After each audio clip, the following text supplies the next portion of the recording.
Well, I like it very much here. I love the fact the South African crowds have turned out in numbers. I love the quality of the cricket. I love the fact that it's fresh, a little bit different. I love the fact that 6 teams are pretty equal and compete pretty equally. I love the fact that the overseas players have got a bit of flair about them. And I love the fact that it benefits South African cricket, something I've been very fond of since I was a youngster. I came out here after school for the very first time and have been many, many times since. I've played here, I've worked here, and now I'm covering this tournament, so I'm pretty lucky, really. Mark, especially if we talk about the quality of cricket. Recently, the Cape Town Test, you know, it got over in 2 days, and ICC has given an unsatisfactory rating for that particular pitch. Your take on that, and especially consider the fact that when a batter scores 700 runs, nobody says it's a bad pitch. When a bowler bowls someone out for 55 and test match doesn't last long, then it says called an unsatisfactory pitch. Your take on that? Well, it didn't last 2 days. It lasted 107 overs, which is 1 day and 17 overs.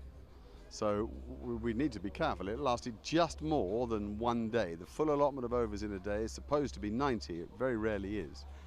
I think it was a poor pitch, but not a pitch I'd condemn. I thought it was an interesting pitch. I think we need to be careful of thinking there's a template for Test match cricket. Everybody says, oh, it's supposed to last 5 days. No, it isn't. 5 days are available to play it. There's no supposed to last any distance. Sometimes people out bowl or out bat people and games are over quickly, 3 days, 4 days. It is a freak to have a Test match over in 107 overs. That's the shortest in the history of the game, and that's probably taking it too far. Having said that, we saw high quality bowling.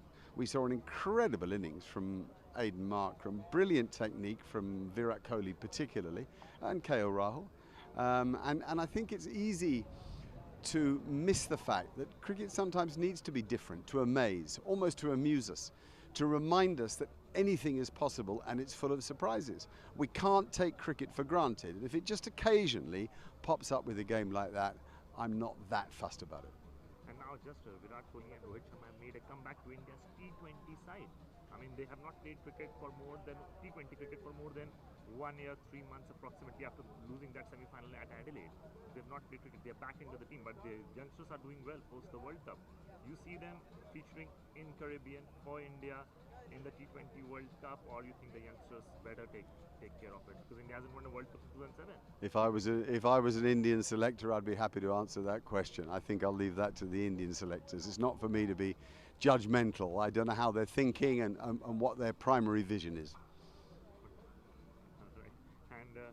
And again, how excited when it comes to SA20 once again? I want to simply because there is also an Indian touch for Indian fans. There is a Super Kings team, there is a Pre-Capitals team, so there is a lot of Indian touch to it as well. So that can always. Well, all 6 franchises are Indian owned and named after franchises in the IPL, whether it be the Royals or the Sunrisers, or they're all affiliated in their way.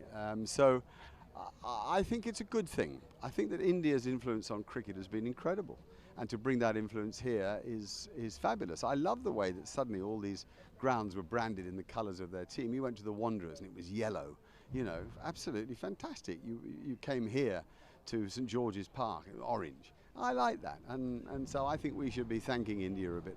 Cricket in United States of America, something unheard of. Cricket in Australia, cricket in England, cricket in India, cricket in United States of America, something unheard of. Yes, I mean they're sharing it with the Caribbean, but there's been a movement to play high-class cricket in America for a long time. The oldest cricket museum in the world is in America, in Philadelphia. Not many people are aware of that. I'm not really surprised. I think they see commercial value in the 2020 game there, and I wish it well.